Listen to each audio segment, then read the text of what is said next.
Alrighty. Good morning, everybody. Thanks for joining us. My name is Ned. I'm the president of Filmscape Chicago. So thank you all for being here. Really excited to see so many folks at the show, on what we might call a hot Saturday. So glad the AC is working. We're excited to have the joint film offices here doing a presentation with us. So I'm just going to talk as little as possible. I'm going to introduce Jonah, who's the Chicago Film Office Commissioner, and then Peter, who's the Illinois Film Office Commissioner. And I will let them take it from here. Great, thank you, Ned. I'm Peter Hawley. I'm the director of the Illinois Film Office, and nice to be here, and thanks for coming out. So Jonah and I, as those of you who saw the sneak preview, heard the sneak preview of what we're about to do, know, I'm going to talk about the state of the film world in Illinois.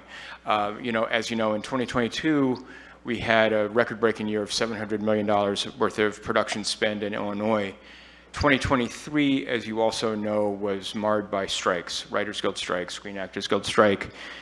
Nothing we could do about it. It happened all over the country, and our spend was much, much lower. We haven't released those numbers publicly, but you can just assume it was less than $700 million. This year, we have come back well, and Jonah will talk about how we bounce back pretty quickly.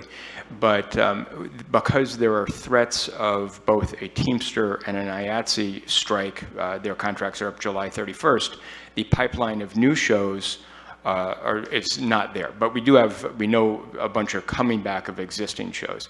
The good news is we're hearing very positive things. Jonah and I had lunch with Tony Baraka from IATSE 476 yesterday, and he says very positive things about the discussions between the Teamsters and IATSE and the studios. So that's a good sign for us. But what I can talk about in some positive news is in March, many of you may know that the Governor Pritzker, went to Los Angeles. It was the first time the governor of Illinois has talked to Hollywood studios since 2012, when Pat Quinn was out there.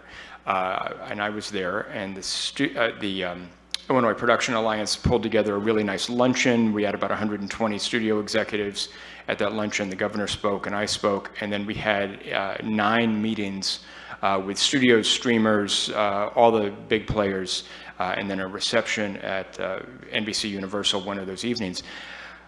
We heard 3 things over and over and over again, and the governor heard it firsthand, and he's been informed by this and made some changes. So the first thing we heard was, if you want to be like Georgia, you have to radically expand the film production tax credit to include above the line, uncapped, et cetera, et cetera, et cetera.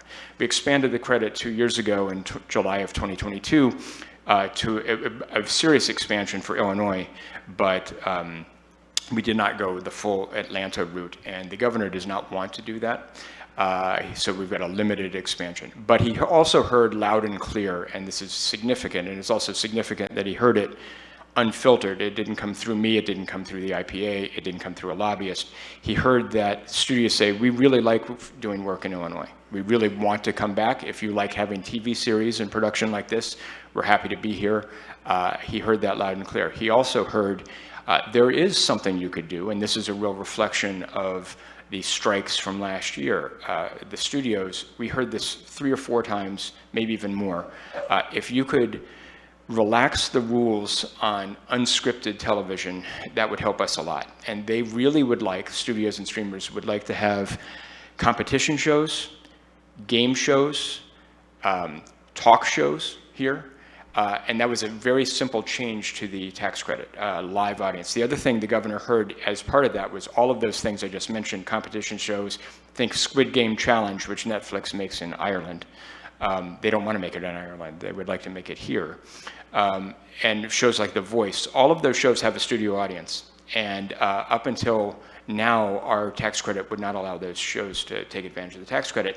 Very simply, it was what I will call the Oprah Winfrey rule. Back 15 years ago, they did not want it to make it look like the Illinois taxpayers were giving Oprah Winfrey a tax credit. So they limited talk shows and things like that.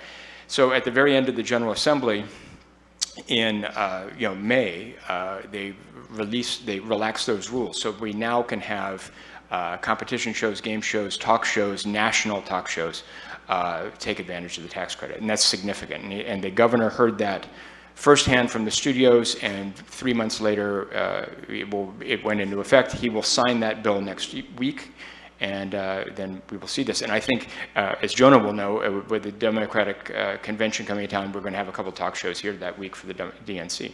So that's the update. I really do think that once the threat of the IATSE and Teamster strikes is past us, we'll get back to work, and the rest of this year will be good. Next year will be really good. Everyone's sitting here, fingers crossed, that Dark Matter Season 2 comes back. That was Dark Matter, the first season wrapped May of last year, and that was the biggest single production ever in Illinois. Over $100 million to spend here. So we hope Season 2 comes back. So that's the state of the state in film. Jonah? That's great. Thank you, Peter.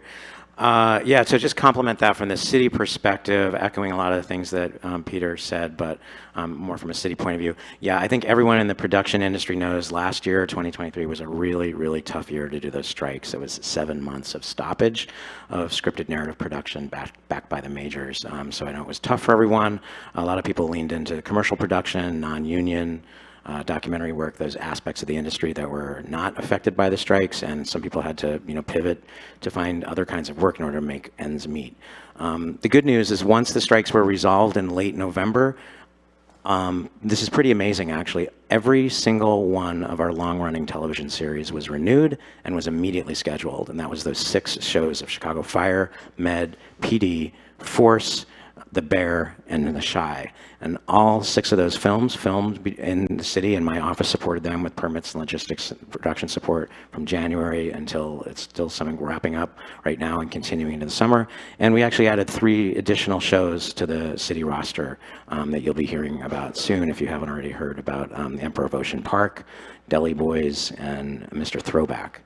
So that's pretty strong considering we are the 4th largest center for episodic television in the US, and it's a pretty strong comeback. So we are proud of that, but we're all a little bit cautious right now in the climate where people are wondering what's going to happen with the labor negotiations that are happening. Did you have something to chime in on? The fields. And the other thing that's extremely exciting is the fields. Yeah, we've added the first purpose-built soundstage complex to the fields up in the Avondale, Logan Square area, and it's an absolutely amazing facility. And they've booked their first show, but we're excited for again these labor issues to get resolved hopefully this summer, and they can get a full roster of shows and rentals and clients. But the owners of the fields are very interested in supporting both the local community as well as working with attracting major productions from the coasts. So that's a big win for us too. Other things in terms of the Chicago Film Office, we have been really concentrating on supporting the independent community here and positioning Chicago as a national hub for convening different sectors of the community, including Filmscape, which is you're in, and it's happening right now. This event is growing every year, and it's really fantastic to see the synergy and the connections between within our local community and between our local community and national vendors and players. That's absolutely fantastic. But it's a 1, 2, 3 punch. So this concludes on Sunday. On next Tuesday, Index, the Independent Distributor Exhibitors Conference. That's a collaboration between the Art House Convergence and the Film Festival Alliance, is doing a 4-day festival, and film festivals, art houses, exhibitors, distributors are convening in Chicago, over 700 of them from across the country, and I think it's the largest gathering of exhibitors and distributors we've ever had in one place and one time. It's very exciting. There's a few opportunities. Primarily, it's a closed pre-registration conference for that sector, but Chicago and the Film Office and Cultural Center is happy to be facilitating that. But there will be a few special events and opportunities for the filmmaking community to meet those people as well. And then the other thing to cap that all off has been my special project of the year, Sundance Institute and Chicago 2024, the first ever collaboration of Sundance Institute with a city outside of Utah in the US. 3 days of Chicago premiere screenings, free workshops, panels, master classes, and 15 community events. So if you haven't already signed up, there's a handful of tickets still available to the screenings. All the educational aspects are free. There's 3 main locations. Logan Center for the Arts on the south side, Davis Theater in Lincoln Square, and the Cultural Center in the Loop. You can find the website, just easy Google, but it's basically Sundance X Chicago 2024. Choose Chicago is the official partner, contracting partner. The film office has been playing a key role to bring in panelists and make sure that it's really made in a way that's relevant to this community and uplifting this community. So we want to support the independents, build them up so they can make bigger and more viable projects of scale, employ more people, get unique stories out into the world. So everything we've been saying, really, I think Peter and I are always looking at growth. How do we grow this industry? Growth, growth, growth. We want to get bigger. We want to, it to be, a larger footprint, more jobs and everything. But I think as everyone should be hopefully aware in this room, we are living during a time of extreme environmental crisis. The climate crisis is real. It's here. It's a global issue. And Peter and I are both very much in supportive of environmental consciousness and strategy. And in that, we thought the keynote would be a great time to give a platform to 3 leaders that are working in this area of sustainability for the film industry. And so that's what today is about. So I want to just briefly introduce our panelists, and then we're going to roll a video. We're going to hear from all of them, and then we'll dive into a conversation. So first off, on Zoom behind me, we have Asher Levin, who's the creative director of the EMA, the Environmental Media Association. Hey, how you doing? Great, thank you. And then on my far side of the table next to Peter, we have Ellen White, who's the founder and CEO of EcoFixer, which is the first Chicago-based environmental consulting firm focused on the film and television industry. And then next to me, we have Anna Garcia Doyle, who is the executive director of the One Earth Film Collective. Excellent. So great to have you. Warm welcome for our panelists, please. Great to have you with us. All right, so just to put us in the mood, we're going to play a short video, 2.5 minutes, about sustainability, and then we'll dive into some conversations.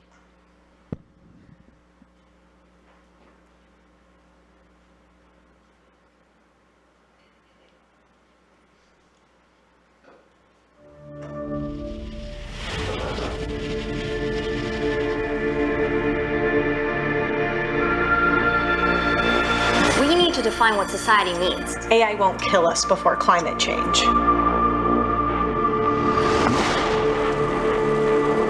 Some people say it's the most dangerous animal out here, but it's not. What is? We are. It starts with boats like this one. It starts with you. Now go. I'm ready to blow minds with affordable 100% solar-powered green housing. Ooh. Okay, my mind is actually blown.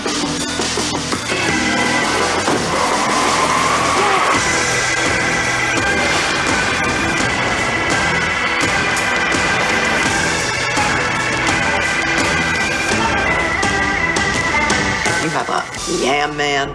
My friend Jacob, he's an organic grower and one of my top 12 favorite people. Are you like a scientist? Yes, 99.78% to be exact. Oh, great. Okay, so it's not 100%. Call it 70% and let's move on. We did everything we could. We brought our own bags.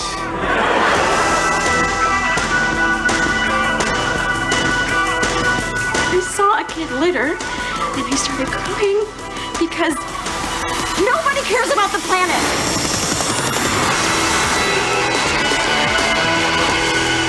Always try to leave things better than I found them. How about we ban plastic from the state of California? You are the solution. Wow, this is so cool.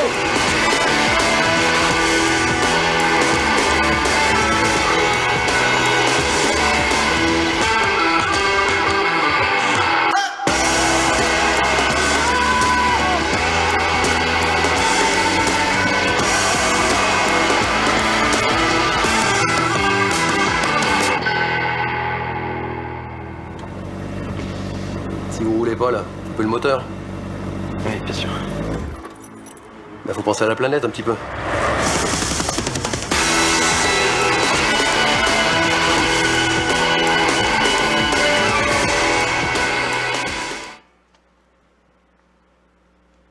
All right. So I think that kind of just underlines the urgency. We just feel like this is something that our entire industry needs to be talking about and needs to be figuring out how we can make change. So with that, I'd like to just invite Asher, if you'd like to give us kind of an overview of what the EMA is, what you do, and some things that people need to know in order to get their bearings. Sure, yeah. So I come from a kind of interesting cross-section. I co-run Environmental Media Association with my mom. She's been running it for 26 years. I've been with her for about a decade. I also have a pretty successful career as a producer and a director in independent. I think I've done like 10. I have a 3 going this year, and I do a lot of. And then in the middle of that, I ran a large digital media tech company. So I think I kind of come from this by growing up in it, and then kind of understanding the good and the bad and what is really important for production. A little bit about Environmental Media Association. We are 35 years old. One of the oldest nonprofit organizations with regards to the environment that's not institutionalized like a Sierra Club or Nature Conservancy. We were founded by filmmaker and showrunner Norman Lear and his wife, Lynn, as well as studio head Alan Horn and his wife, Cindy. The first 10 years that I look at this as we've had like 3-4 phases in our organization. So phase 1 of our organization was simply what you guys just saw on television, which is we went to sets and we went to writing rooms and we tried to make sure that there was environmental messaging in projects. And alongside that, we launched the Environmental Media Awards within the second year of the organization as a way to honor and role model the filmmakers and the showrunners who are creating these projects, and then honor 1 or 2 a year in the celebrities in the worlds of film, television, music, and politics as a way to educate our audience and role model. The first 10 years were pretty much simply that. My mom came in on year 10, year 9, and year 10, and we grew it then from there to be about empowering our celebrity board members to not just have messaging in their work, but in messaging in their life. That meant in the late 90s, early 2000s, working with some of the weekly magazines to make sure that celebrities were seen coming out of the Prius, which is a relationship we had since we launched the Toyota Prius with them, made sure that people like Leonardo DiCaprio and Cameron Diaz would show up at the Academy Awards and the Golden Globes and Priuses. We created a curated list of Hollywood Illuminati to get the car when it was still hard to get, and it became a luxury item, even though it is not a luxury item, obviously. That popularized the biggest selling hybrid of the last, however many years. Actually, this year it'll be overtaken within probably 1 year by our partners at Toyota's Camry, which is 100% hybrid starting this year, we're helping them tell a story on. The second 10 years was really about how do we work with corporations and make change? How do we use our celebrity messaging within media and then also externally with regards to, activations to create the story? And then how do we empower the next generation of celebrities to take more onus in their lifestyles and push a sustainable lifestyle before sustainable was even a word? Within that second 10 years, we are on the 20th anniversary this year of the Emma Green Seal, which is one of the things we'll be talking about today. The Emma Green Seal is a standard. Every production basically uses it now. It's a standardized self-auditing program. It's a pretty long list. It started as a very small list. My mom, as she likes to tell a story, she walked in to help on a subject matter on a TV show, and then walked in and saw there was no recycling. Paper waste all over the place. It was a dirty set, and she simply said, she called all the board members and said, how can we possibly be supporting messaging on the screen when we can't even make our productions clean off the screen? So it's a 20-year journey that we've been through. We at the time when we first started, there was no sustainability officers. I mean, that wasn't a thing. 20 years ago, there were no CSRs. As everybody knows, those are like 15 years old. They really came in with the rise of the tech companies and the rise of sort of HR being a really integral part of corporations. Can you explain CSRs for anyone who might not know that? What's that? Did you just say CSRs? Or I did say CSRs. Can you just explain what that is for anybody? Oh, it's a corporate sustainability report. So at the end of every year, when you're a publicly traded company or Fortune 500 company, you need to share your corporate responsibility report, which essentially shows the board members, but also the shareholders, what you've done to be close to carbon neutral every year. And as more corporations purchased and became owners of media companies, those CSRs became a requirement, which means that they needed to get a sustainability officer, which at the time really was only something for energy companies and large construction companies, right? And so they were moved in because tech companies like Facebook had them immediately. And so once those companies then became media companies as well, then the media companies needed to keep up with them. So what we landed on was we were growing this green seal with basically studio executives. And then one day we had studio executives that were sustainability executives. And so we took this Emma Green seal, and then it became what is now commonly referred to as the peach and the pear, which is an annual stack that's huge. It is guidelines, it is vendors, it is ways to make your production clean. It is much more used within studios than on independent. And so that is one thing that I'm really trying to popularize personally, is how do we adapt the peach and the pear, which are very thick, to independent production. Our phase 3 of our organization was sort of my impulse 10 years ago was how do we make not just our celebrities be the storytellers, how do we make Emma itself be a storyteller? And that's when we launched the Emma Impact Summit, which was, the idea of bringing people together to talk on panels and get, debut new technology, new innovations on keynotes. And then how do we parlay this Emma Impact Summit into a program that promotes sustainability in all sectors?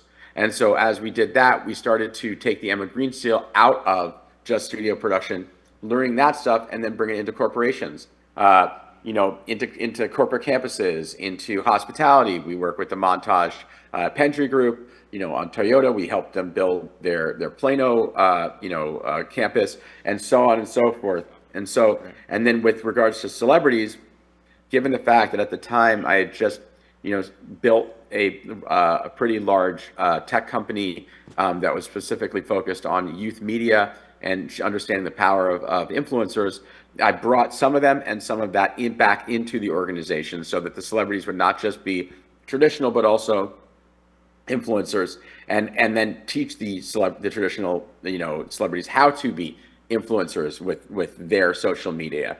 That's great. I think we're gonna maybe we can just pause you. Thank you so much for that amazing overview and the importance of green seals. I think let's hear from the rest of our panelists, and then we'll come back. Yeah, apologies that I could go on for days on how we do this. All right, so maybe we'll pivot over to Ellen. Yeah, hi everyone. I run EcoFixer, a new company, but companies like mine have been around for 10, 15 years in California, New York, and I have been on set and just noticed all of the waste. We throw away everything. Entire sets get thrown away. And it was just breaking my heart, so I was like, how do I fix this? And that's when I started doing research, and I found these companies that were doing these amazing things, and I'm like, why is this not here? So I did a bunch of research and educating myself and developed this company. And what we do is, like you said, there's a big, huge book. It's a lot. Asking people that are already completely overworked to focus on this as well is a lot. So I come in and I help. From the beginning, we talk about the story, like you said. Where can we incorporate sustainability? How can we be true to what's actually happening in our planet? Then there's also other places, locations. How are we affecting the areas that we're at? How are we affecting the communities? And then on and on, all the departments, there's ways that you can incorporate sustainability, and I'm just there to help you figure that out. Another big part of sustainability is community, which is my personal favorite part of the job, and that is rescuing resources. So with food, for example, I worked a shoot, it was one day, we saved 90 pounds of food, and we gave it to charity. It made 75 meals, and that happens all the time on sets. Things just get thrown away, so we help you find places to donate them, and then we also do the carbon footprint analysis, which is something that's not been happening in Chicago, so there's not a lot of data on where we're standing in this platform, in this industry. We know that in LA, if you're filming in LA, and you're filming in New York, and you're filming in Atlanta, carbon footprints are different. In LA, it's gonna be less than if you're filming in New York, because everybody has moved to LA. You're not flying all of these people in. It's even worse when you go to Atlanta. But the data for Chicago is just not there. So I'm excited to start helping bring that data to Chicago, as well as really, I guess the main thing that takeaway I would suggest is hiring local. That is really the most important thing of like getting rid of our carbon footprint, because flights, hotels, rental cars, all of that is what really is our big carbon footprint problem, as well as the other transportation, diesel, all of that fun stuff. But yeah, so that's where I'm at. I'm working with Filmscape, as well as Sundance, and Index. So this is something that is really important to our producers, and I'm very, very grateful that it's something that Chicago's thinking about and taking steps to make change. Great, thank you so much for that, Ellen. Anna, tell us a little bit about what you do with One Earth Collective and everything else in sustainability. Yeah, thanks. So again, Anna Garcia Doyle, and I'm a co-founder and the executive director of the One Earth Collective. We have a number of programs, but our largest and farthest reaching program is the One Earth Film Festival. We just celebrated our 13th year in April. Yeah, thank you. Thank you, yeah, lucky 13, we call it. And so we've been doing this work a long time. I come to this work from the environmental side, not initially from the film side, but oh, have I learned a lot of things. Our whole team has, and I guess what I really want to say is that as an environmental justice advocate, it has been so interesting. Like right now, I think there's some like, oh, we're at this precipice, we could make this happen, right? But there's already been, like Ellen was saying, there's some folks who've been around for 10 or 15 years. And One Earth has been running its events, every event that we have, as 0/low waste. And we have metrics, and we measure and weigh what we're throwing out versus what we're recovering in terms of resource like compost or recycling.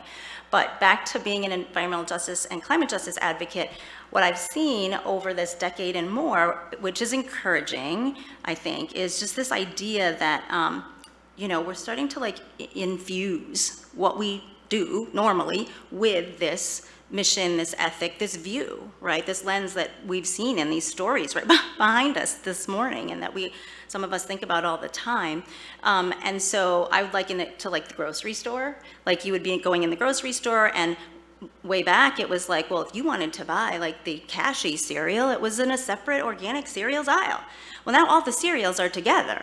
Kellogg's is next to cashew, right? So that to me is like progress from the standpoint of like operational change. Like we don't each have to make a decision to say, I'm gonna go to a special store so I can buy this special cereal so that we have to change everything. Right, we have to change everything. And so that grocery store experience is already different for a lot of us. I also want to share an early experience that I had where my environmental work was coming, where film was involved. So my family back in 2012 was chosen to be in a Kraft commercial. And my kids were really little at that time. They are way bigger than me now. And I was completely shocked. You all work in this sector, but as an outsider, you know, the amount of waste just from the Crafty on the lawn, you know, was horrific. And we didn't know. We don't work in film. We didn't work in film, my family. And so I instituted a very strong suggestion for the second time we were involved in a filming where there was a Kmart commercial filmed at our home. And right at the outset, I said, we're going to be sorting this waste. we're going to be sorting this waste. This is probably 2014, 2015. And people were like, well, sure, yeah, what the heck? Yeah, tell us what to do.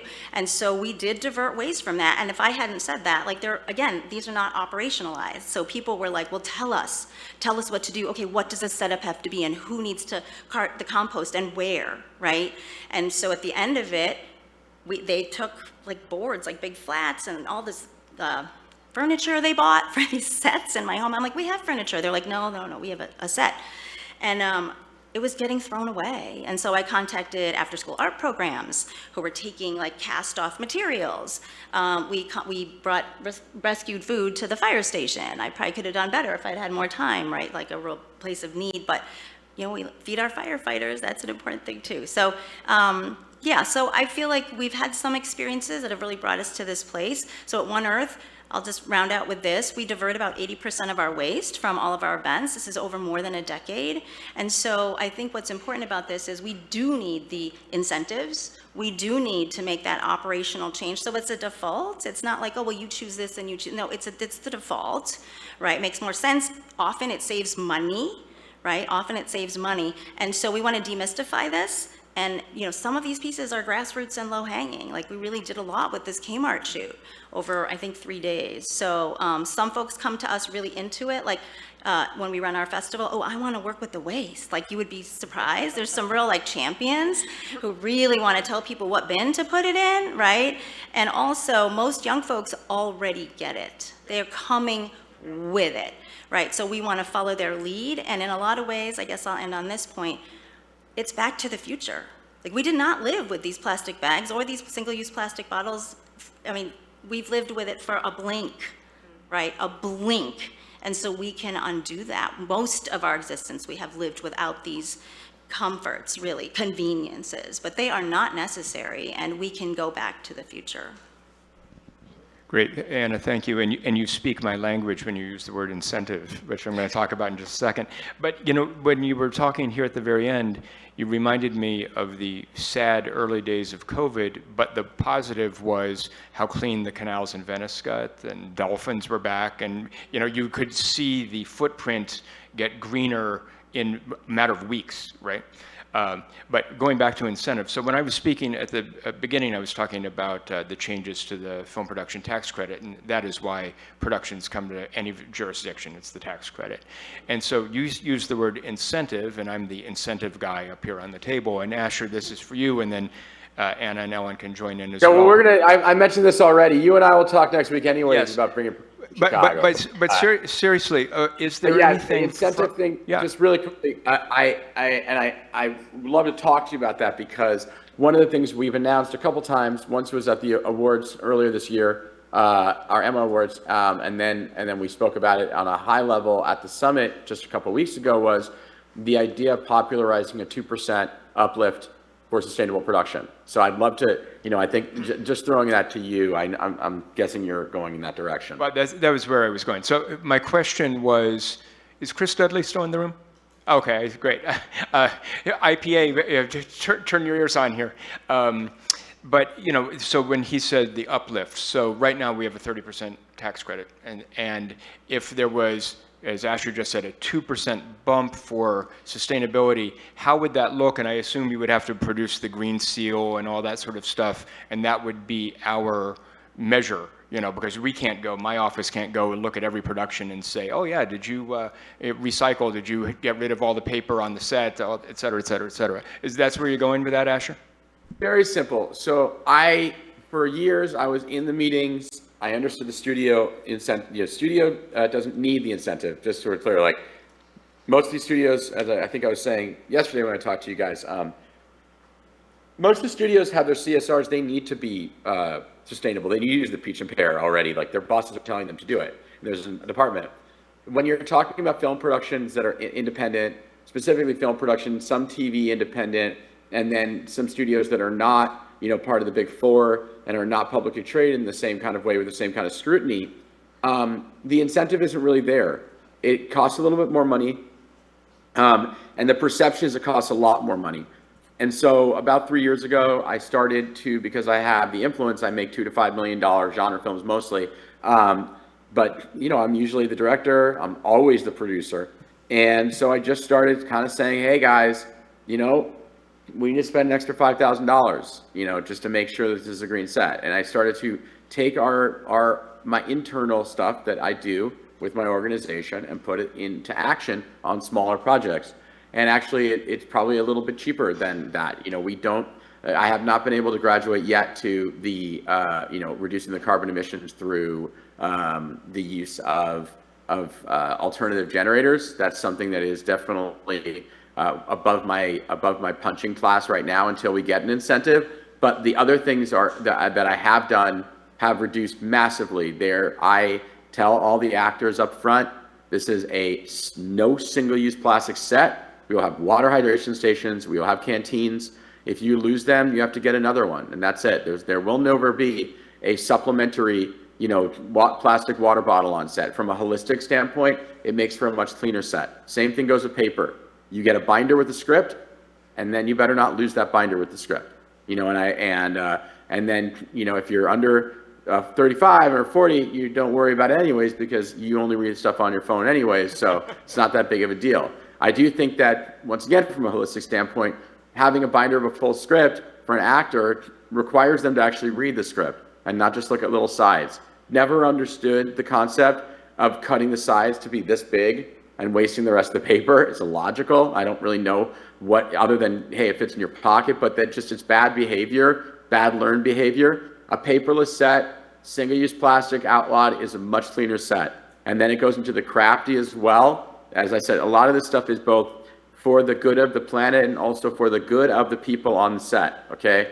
If you create crafty and catering that is not, it doesn't always have to be just straight organic, but is positive for your body. If you are shooting long hours, 12 to 14 hours, many times we get late into the night or we start really early in the morning and we are tired, our body is tired. If we are able to supplement that with fruits and nuts and dried fruits and, you know, health positive stuff on a crafty table, it will make your crew better. They will feel better. If there is not soft drinks on set and instead it is water and juice and coffee and energy and not Coca-Colas, people may be annoyed at first, but they will find their body just feels better after day 5, day 6, day 7, day 8, day 9. And it makes for a happier set. The last big challenge that I am trying to get forth, and it is hard, is trying to reprogram big movie stars that they don't need a single-use trailer, but they should do double bangers. There's nothing worse than having to walk up to a set one morning and see 10 single-use trailers. It fucking blows my mind. It really does. Yeah. I don't understand why people who openly promote sustainability will then be okay with sitting all day long in an air-conditioned trailer with way too much space. They don't need all that space. They just don't. There's no reason to at least just split it in half. Splitting it in half saves so much. And going to a 3-banger is even more. And a lot of the times I try to purposefully find places where I could just simply have dressing rooms in a house, you know, on the stages. You know, these are little tricks that you can fool your actors into not thinking that they're having to share a trailer. If you're like on a stage, you're like, oh, well, you have a dressing room, or we're shooting in a house. You're like, I got you a great bedroom, you know, but you're saving energy left and right. It doesn't, you know, the common thought is when you're going, and I'll stop in a second, but the common thought when you're going into a green production is the first thing you want to get into is reducing of carbon emissions, because it's the easiest thing. Yeah. It might be expensive, but it's the easiest thing. It's like, oh, well, we'll get this generator and we'll get this solar. It's like, that is fine. But if you really want to make the lasting impact, you want to retrain your crew and retrain your cast to be sustainable on set. Yeah. And then they will actually take that into their lifestyle off the set too. A lot of crew members will come to my set and then afterwards be like, hey, this is awesome. I'm doing this at home, you know? So that's it. I'm off my high, of course. Thank you. Ellen, Anna, want to add to this? Well, I would just like to add that in addition to not bringing, like your suggestion of having them stay in a house, that's also helping the community, because that's one less trailer that you're bringing with all of that emission, you know? And to talk about the energy storage units you were talking about, these generators, amazing. what they do, they don't use diesel, so they might have a little bit of upfront cost, but you're not paying for all that diesel. And what's even cooler about them is they're quiet. They're not putting in emissions. I heard this story recently that there was this show that used them, and they had just been filming, and the Chicago Film Office was like, hey, you haven't been getting any neighborhood complaints. What's going on? And it was because they were using these energy storage units that are just dramatically changing the carbon emissions, but it wasn't even stemmed from that. It was stemmed from a different solution. And that's why like being scared of sustainability, it actually brings in so much creativity because you have to think differently. And I know like as a creative industry, we also are really scared of change. But I'm just here to let you guys know you don't need to be scared of it. It's not going to change. It's not going to have a negative effect. In fact, you will typically have a much more positive effect. People feel so much better on set when they know that they're helping. They're not, because like a lot of times we're going to these communities that are not as, I mean, environmental issues are racist issues, and that kind of goes in with this. We go to these lower economic neighborhoods and we're just filming and then leaving a footprint. And so incorporating sustainability really helps to not remedy it, but lessen it a little bit. We're not putting more carbon into there. We're putting less carbon in there. We're donating food, we're donating furniture, items like that to really bring it all into community. So yeah, just jumping off that for 1 second, just really quickly. I just want to say something about these generators, and I spoke about it on the phone yesterday with you guys. The other savings, and I know, but we're in the nickel and dime business over here, and we're talking about production for real. The cords themselves on a diesel generator are very expensive. They can cost you up to $5,000 because you need to run a line about a mile, half a mile sometimes to get away from the noise on the set, okay? Every inch of that cord they charge you for. Those are heavy, high-powered electric cords. And just as a savings there, once you start talking about heavy upfront, but then your cost on gas, your cost on the cords, you start whittling, especially on a much larger production where you're doing it for a much longer amount of time, you will probably end up netting out at a zero at some point, and the sticker shock there. And the more we use them, the more they can make them, the more they can scale. That's the other thing. I mean, I always call this as like the Whole Foodsification of sustainability, right? Like Whole Foods would be really expensive, but then there were so many of them, and then Amazon came in, and everybody rolls their eyes about Amazon and Whole Foods. But guess what? When you go to a Whole Foods now, sometimes it's cheaper than going to like a basic grocery store, and you're still buying organic, right? That's because of the scale of it. It's not because the things are any more expensive, less expensive, because there's so much of it that they could scale. So if we want to do the same thing with these energy boxes, these resources, make it in the production business something that is commonly used, and then it will be cheaper to make because they'll be making so much of it, manufacturers will drop the price on. It sounds so simple. Yeah. Anna. Yeah, I wanted to just push on the point that Asher made about retraining and behavior, because I think it is so important, and that's what leads, when we have a new normal, that leads to the culture shift that we're looking for, right? And also about modeling, like, you know, over all these years, over 50,000 people have come to One Earth Film Festival events, right? And every single one of those people is an opportunity for exposure, retraining, and then behavior shift, right? Mind shift and behavior shift. And so we really look at, we don't get in people's face with it, but if people are interested, and many people are, they're already predisposed, they're coming to an environmental film festival. But you know, that's sort of how we use that. I also just want to say that our school system, I live in Oak Park, Illinois, right outside, bordering the city. I live 2 blocks from the city line. And our children at 10 schools have been sorting their waste in the lunchroom for almost 15 years. And so this is like nascent. This is, I don't want to say nascent, it's innate for them. And so when the younger kids went to the middle school and they weren't really doing it yet at the middle school, the younger kids were like, what's going on? And then they took charge, and then they demanded, and then, you know, so again, I think this shifting comes from that from all of us kind of. Yeah, putting in. advocacy from all departments, not just from upper. So that's just like something that you can do. If you're noticing it's not happening, speak up, ask for it, you know? Obviously, it requires investment from the stakeholders, but if everybody is speaking up and saying this is how we want it to be, it's going to help. But I look at that, like going back to COVID, you know, it was 15% more expensive to do production right after COVID because of all the health and safety issues. Right. But we included it as part of the tax credit, you know, and everyone was actually safer, happier, healthier. And it became just sort of how work was done, and I don't see why we can't do the same thing environmentally. Yeah, I think that's the shift in consciousness that needs to happen now. I mean, it's a crisis, and it requires all hands on deck. But it's also the cost of doing business now. It is safety. In fact, we need to live in a sustainable world. We need to protect the planet that we live in, and if we're going to make a film or television production, we need to make sure that we're having the most minimal impact possible on the environment. If that costs a little more initially, you know, and we can incentivize it, I think that's great.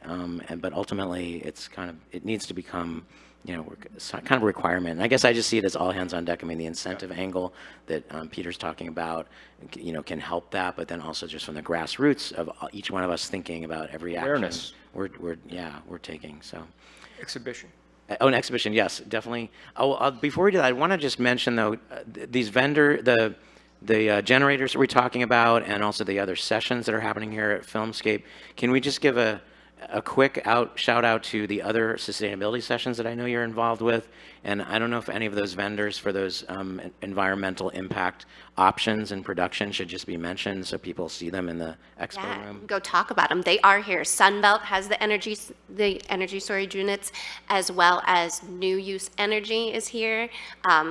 In regards to them, if you want to see this equipment actually in action, we are going to be doing a screening that was filmed completely off the grid. They didn't use any diesel energies. They used all of this equipment to execute. And it's a documentary, so you get to hear from each department how this worked, as well as how it affected them. And it's a really kind of phenomenal film because it's the future. It's like seeing, oh, this is what we should be doing. This is where we can be.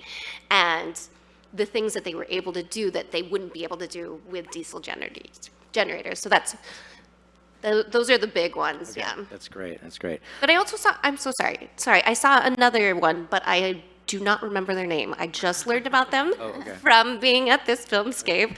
So check them out. Look it out everywhere you can find it.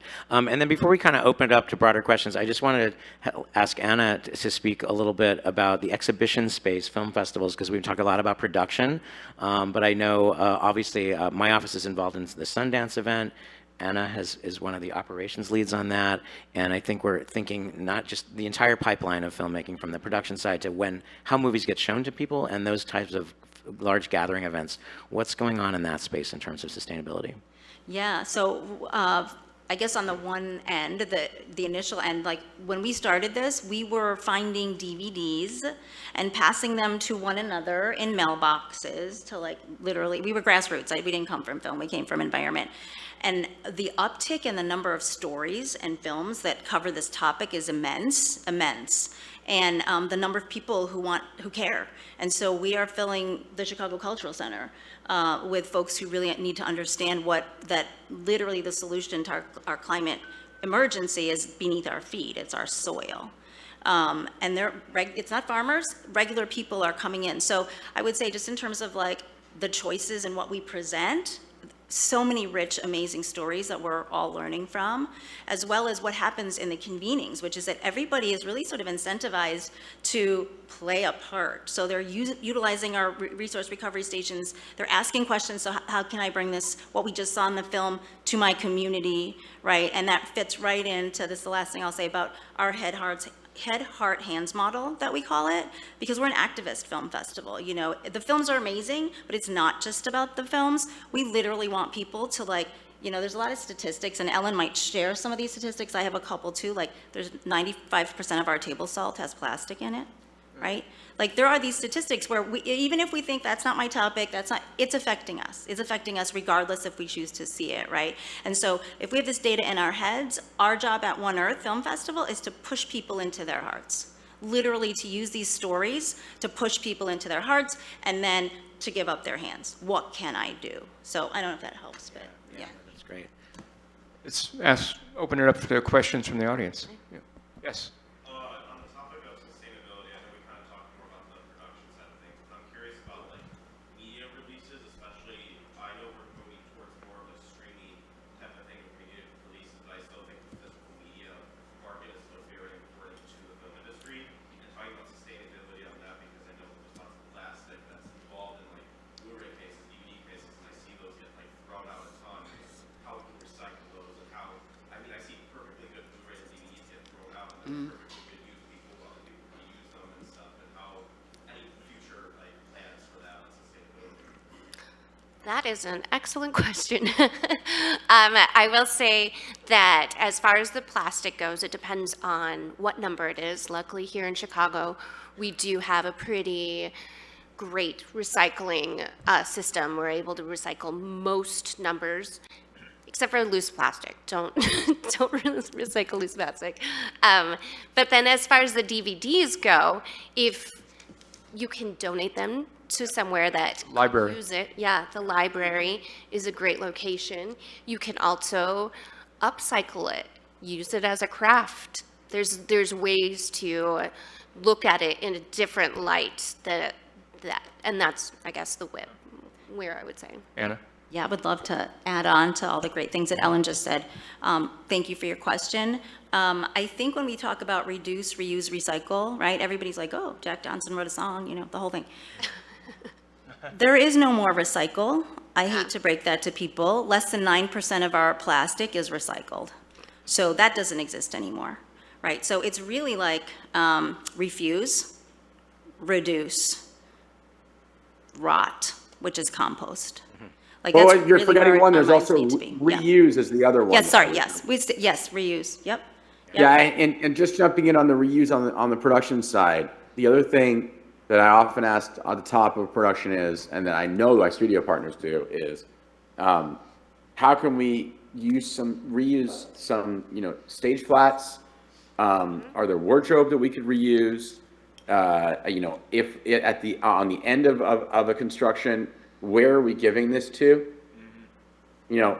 I've heard stories of productions. My partner at Amazon, who has production plan, has spoken quite a few times to me about some of their large scale productions overseas, how they have end users they find for sets that might end up using those things for the very low income third world communities. They can use them for a learning center, use the plywood, use the materials, take a couch, put it into, someone's, a shelter. These are the kind of like, we think about these things in so many ways. One thing I also want to say is, as far as leadership when it comes to, film production sustainability, is every film is kind of like its own, SPV. So like, sort of single use LLC. And it is a pilot that you can use to show a minimum viable on sustainability. If you do something new in a film production and you do it for 3 weeks or 6 weeks or 2 months, you can then take it to a corporation and say, hey, we did this for 2 months, it worked. Why don't you try to use this in your large corporation? And you don't have to test it because we just tested it. We can be bold, we can be brave, and we can be brash in this community. And we know that it's not just to help our productions, but also, a larger picture. Great. Anyone else in the audience with a question? No? Can I just circle back to recycling? Anna is correct on that stat. However, I do want to point out that it is improving, and aluminum does get recycled. It definitely does. Same with paper. And as far as the Lakeshore Recycling Center, they divert everything except for 19%. So they're doing their end to to recycle plastic. So I don't want to discourage anybody from, keep trying, keep putting it in there.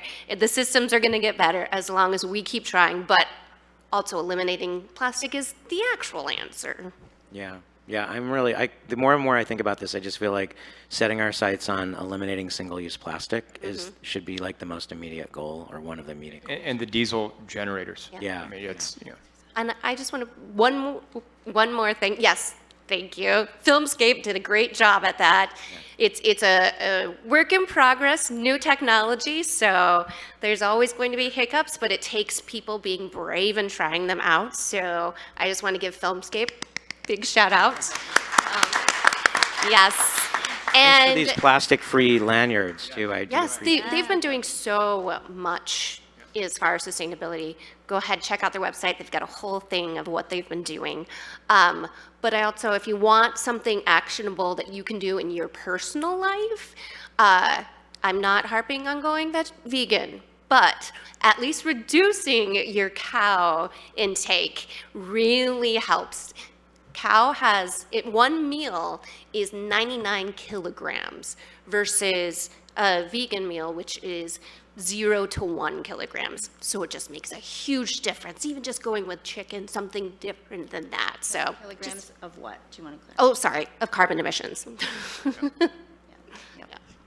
Briefly, can you just tell us also, I know we're excited because we're collaborating on this, but for the Sundance Institute weekend, we're really thrilled to try to set a new bar in terms of an environmentally sustainable festival type event.